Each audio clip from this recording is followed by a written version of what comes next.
नमस्कार। आज देश का जो घटनाक्रम चल रहा है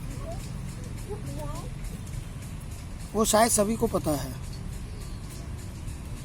देश की जनता अच्छे तरीके से जानती है कि आज देश में चौतरफा काफ़ी टाइम से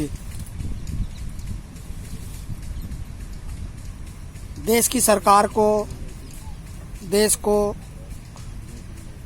घेरा जा रहा है।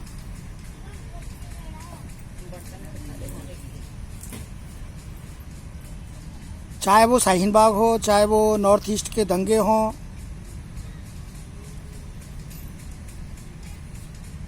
और उसके बाद कोरोना महामारी हो, भूख प्यास की समस्या हो, मजदूर लेबर का पलायन हो, ये सब सरकार के सामने बहुत बड़ी बड़ी चुनौतियां, राज्यों के सामने बड़ी बड़ी चुनौतियां बराबर चल रही हैं।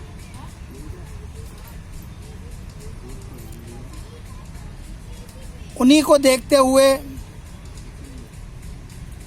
अब चाइना ने भी अपना रंग दिखा दिया।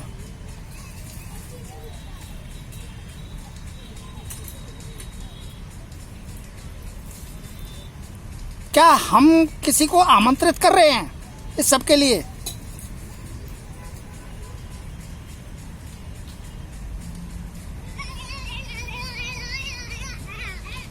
अपने आप से पूछें, अपने दिल पर हाथ रख के पूछें, अपने दीन और ईमान से पूछें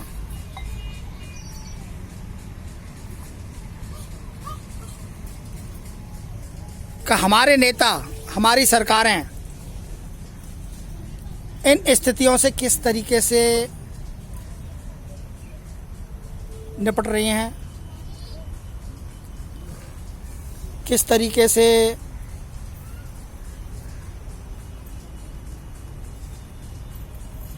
देखेंगे। बहुत घसपच पाएंगे तो क्या होना चाहिए, क्या हो रहा है, किस तरीके से हो रहा है।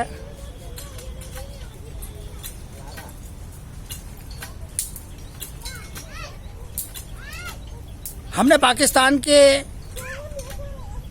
उद्दंडता के काफी जवाब दिए।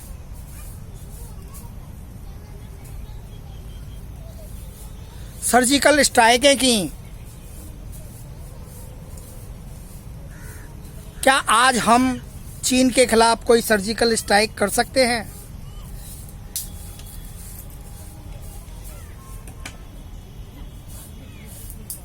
तो शायद नहीं।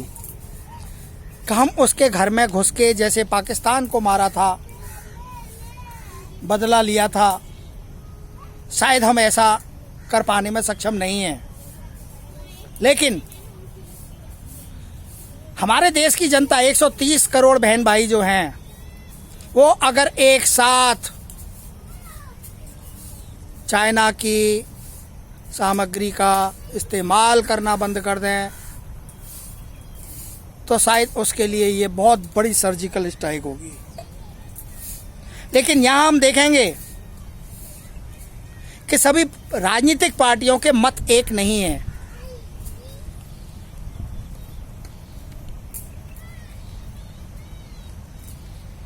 कुछ लोगों को बहुत आनंद आ रहा है, कुछ नेताओं को बहुत आनंद आ रहा है,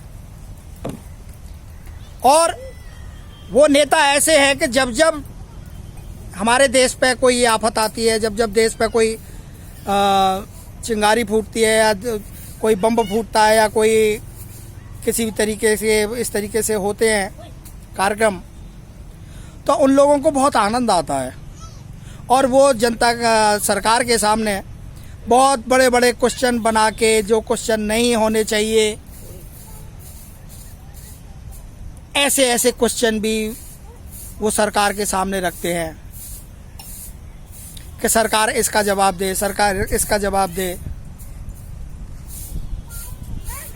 मैं मानता हूं कि सरकार में बैठे हुए कुछ ऐसे लोग हैं जो कभी कभी कोई अपनी जिद में या अपने कुछ गलत निर्णय ले लेते हैं, लेकिन जब देश की अखंडता की बात आएगी, जब देश के संप्रभुता की बात आएगी, तो हम सब भारतीयों को एक होकर खड़े रहना है। आज जो चीन ने हमको आघात दिया है वो मामूली आघात नहीं है। हम सोच भी नहीं सकते थे कि चीन हमारे साथ ऐसा कुछ कर सकता है,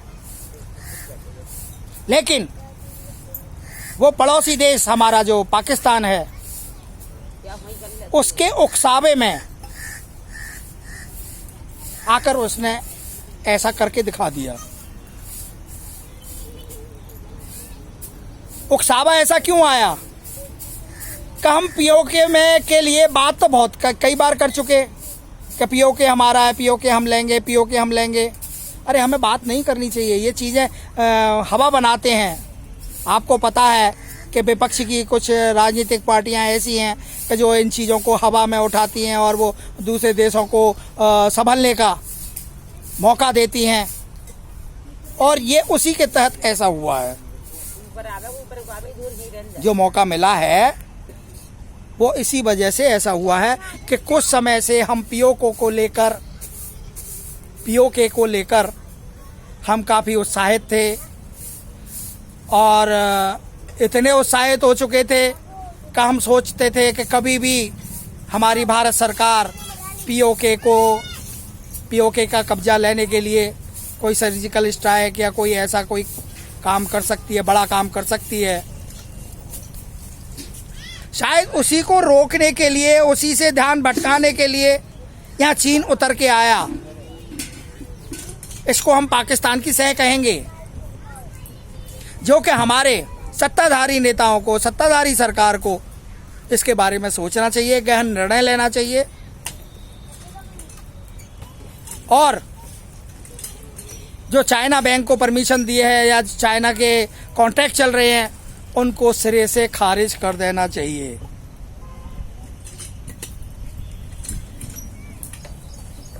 क्योंकि जनता के पास ऐसे ऑप्शन होने चाहिए। आप केवल जनता से कहेंगे कि आप चीन की वस्तुओं का बहिष्कार कर दें, पार्टी के नेता या पार्टी के कार्यकर्ता या पार्टियों के समर्थक और सरकार है उनको आमंत्रित करती रहेंगी कि आइए हमारे यहाँ ये ठेका ये आप ले लीजिए, टर्नल के ठेके ले लीजिए, बैंक खोल दीजिए, तो यहाँ दुभाषीपन आता है। यहाँ हमारी सरकार को सोचना चाहिए, सबसे पहले कदम सरकार को उठाने चाहिए और उसके बाद जनता से कहना चाहिए। रियल में भारत की जनता इतनी भावना प्रधान देश, भारत है हमारा भावना प्रधान देश। भारत की जनता की जो भावनाएं हैं वो अपने देश के प्रति इतनी अटूट हैं। आप एक आवाज उठा के तो देखिए माननीय मोदी जी, जनता चीन की सारी वस्तुओं का बहिष्कार तुरंत कर देगी। लेकिन उससे पहले आपके मंत्रालय जो चाइना को पुष्ट कर रहे हैं किसी न किसी तरीके से, उसको भी रोकना होगा। उसमें कोई ना WTO का बहाना चलेगा, ना कोई और चीज़ें उसमें आड़े आएंगी। आप सख्त डिसीजन लीजिए। आप हमारे देश के प्रधानमंत्री हैं, आप जैसा कहेंगे वैसा होगा, जनता करेगी, लेकिन पहल आपको ही करनी पड़ेगी। जब आप पहल नहीं करते हैं तभी बाकी पार्टियों को, विपक्ष को मौका मिलता है। जैसा कि आपने लॉकडाउन 2 के बाद देखा होगा कि आप जब लॉकडाउन की सूचना देने के लिए अंतर्ध्यान हो गए थे तो यहाँ रेड जोन के जो स्टेट थे उन्होंने भी शराब के ठेके खोल दिए, और उसका नतीजा क्या हुआ कि आज करीब 300 हॉट स्पॉट दिल्ली में बने हुए हैं, क्योंकि दिल्ली ने जिद करके, यहाँ के मुख्यमंत्री महाराज ने जिद करके रेड जोन में दिल्ली होते हुए 97 स्पॉट थे उस समय, हॉट स्पॉट, और उस समय ठेके खोल दिए थे, जिसके लिए हमने 4 तारीख के ठेके खोले थे। 6 तारीख को हमने विरोध किया शराब का, कि शराब नहीं खोलें, ये रेड जोन है, दिल्ली रेड जोन में है, हाई अलर्ट पे है, लेकिन आप नहीं माने। उसके बाद 27 मई को हमने विकास मार्ग पे ह्यूमन चेन बना के भी आपके सामने विरोध दर्ज किया, शांतिपूर्वक सोशल डिस्टेंसिंग के साथ, लेकिन आपको उसका भी कोई फर्क नहीं पड़ा। तो ये कैसी मानसिकता है आप लोगों की? आप लोग क्यों नहीं मानते?